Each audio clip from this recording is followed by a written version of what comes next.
অজু করে সিজদায় লুটিয়ে পড়ে চোখের পানি ছেড়ে আল্লাহরে পাপের স্বীকৃতি দেন। আল্লাহ, এমন কোন জুলুম নাই, গুনাহ নাই আমি করি নাই, সগীরা কবিরা, জেনে না জেনে, ইচ্ছায় অনিচ্ছায়, শিরকি বেদাতি সব গুনাহ করেছি। আল্লাহ, আকাশের নিচে জমিনের উপরে আমার চেয়ে বড় গুনাহগার আর কেউ নাই। চোখের পানি ছেড়ে আল্লাহরে বলেন, আল্লাহ, আমি ছাড়া তোমার গোলামের অভাব নাই, তুমি ছাড়া আমার দ্বিতীয় কোনো রব নাই, তুমি ছাড়া তো কেউ আমার গুনাহ ক্ষমা করার নাই, তুমি আমার রব, তুমি আমার সব। বলতে পারবেন? এই তাকরীর, এই স্বীকৃতিটা দেখতে আল্লাহ বড্ড ভালোবাসে, কারণ আমরা সবাই গুনাহগার। আমরা সবাই কি? বিশ্বনবী বলেন, কুল্লুকুম খাত্তাউন, বানি আদম, তোমরা সবাই পাপী। সবাই কি? সবাই পাপী। আমরা সবাই পাপী। আপন পাপের বাটখারা দিয়ে অন্যের পাপ মাপি।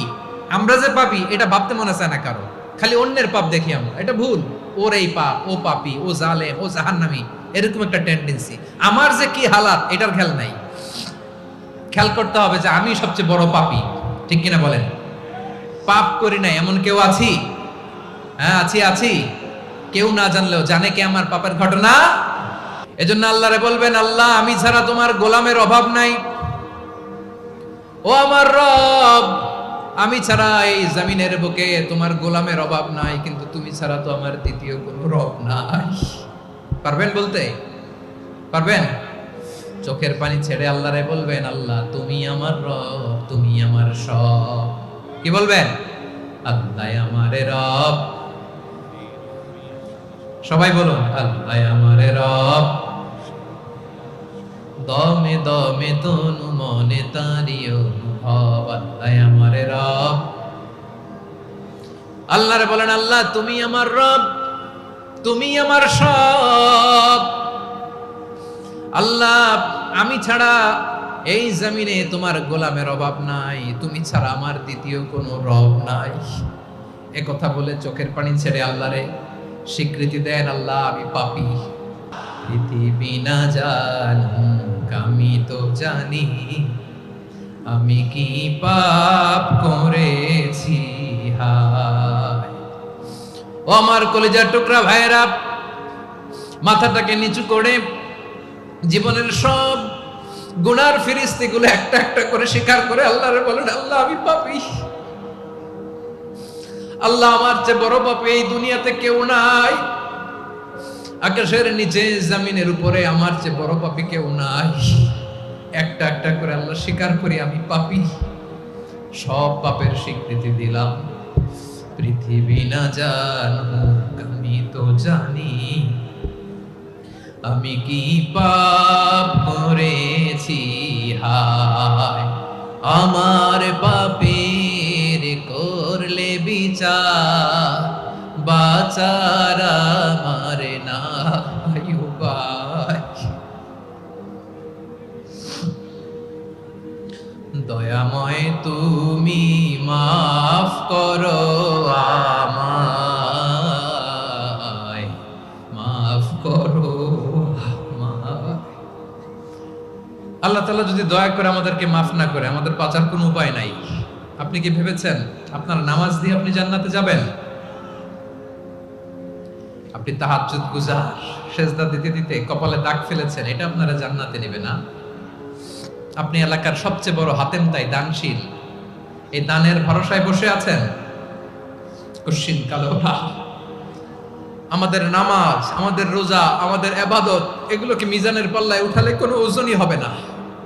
তবে আমাদের একটা কৌশল জানা আছে, আমরা আল্লাহর রহমতের ভিখারি। আমরা সেদিন আগেই গুনার স্বীকৃতি দিয়ে দেব।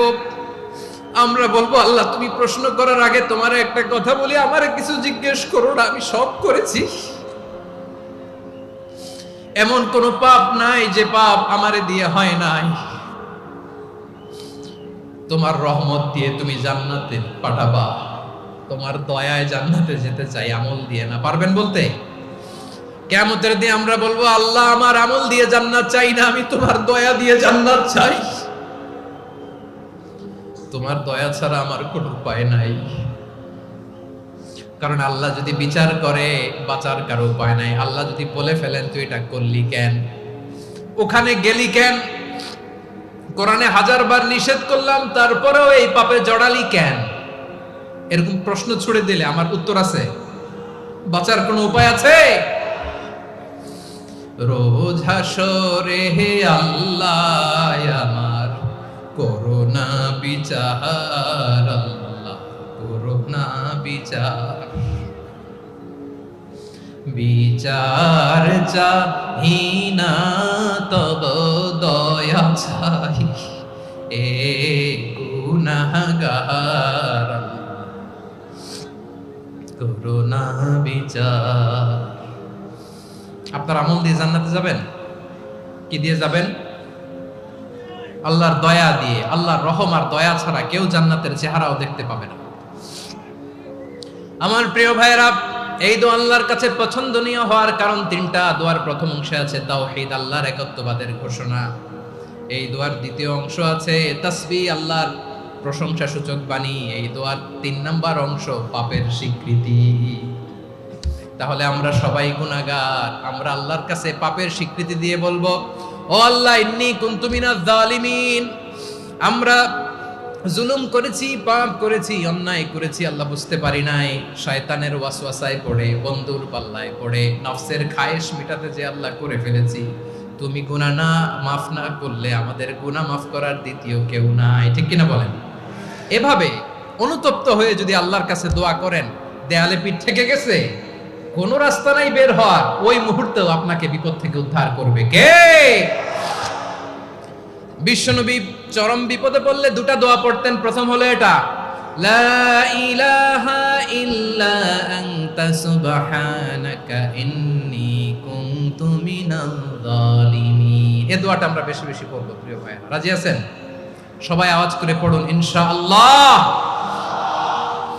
আমার প্রিয় ভাইয়েরা, বিপদে পড়লে বিশ্বনবী আরো একটা দোয়া পড়তেন, লা ইলাহা ইল্লাল্লাহুল আযীমুল হালিম, লা ইলাহা ইল্লাল্লাহু রাব্বুল আরশিল আযীম, লা ইলাহা ইল্লাল্লাহু রাব্বুস সামাওয়াতি ওয়াল আরদি ওয়া রাব্বুল আরশিল কারীম। এই যে বললাম, রেকর্ড হয়ে গেছে। এখন তো আর ইনস্ট্যান্ট মুখস্থ না হলো, পরে মুখস্থ করে নেবেন। আল্লাহ ছাড়া কোনো উপাস্য নাই, তিনি সুমহান, মহা সহিষ্ণু। আল্লাহ ছাড়া কোনো উপাস্য নাই, তিনি সুমহান, আরশের অধিপতি। আল্লাহ ছাড়া কোনো উপাস্য নাই, তিনি আকাশের মালিক, জমিনের মালিক, তিনি সুবিশাল, আরশের অধিপতি। সুবহানাল্লাহ পড়েন। এই দোয়াটা কেউ যদি পড়ে যদি এর ওসিলা করে দোয়া করে, তাকে বিপদ থেকে মুক্তি দেয় কে? মনে থাকবে আপনাদের? তাহলে বিপদের প্রথম ধাক্কায় কি যেন পড়তে হয়? ইন্না লিল্লাহ। তারপরে কি বলে আল্লাহর কাছে নিজেকে সঁপে দিতে হয়?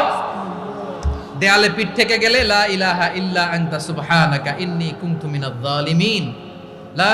2 নাম্বার হচ্ছে লা ইলাহা ইল্লাল্লাহুল আযীমুল হালিম, লা ইলাহা ইল্লাল্লাহু রাব্বুল আরশিল আযীম, লা ইলাহা ইল্লাল্লাহু রাব্বুস সামাওয়াতি ওয়াল আরদি ওয়া রাব্বুল আরশিল কারীম। মনে থাকবে? ইনশাআল্লাহ বলেন সবাই, আওয়াজ করে সবাই ইনশাআল্লাহ।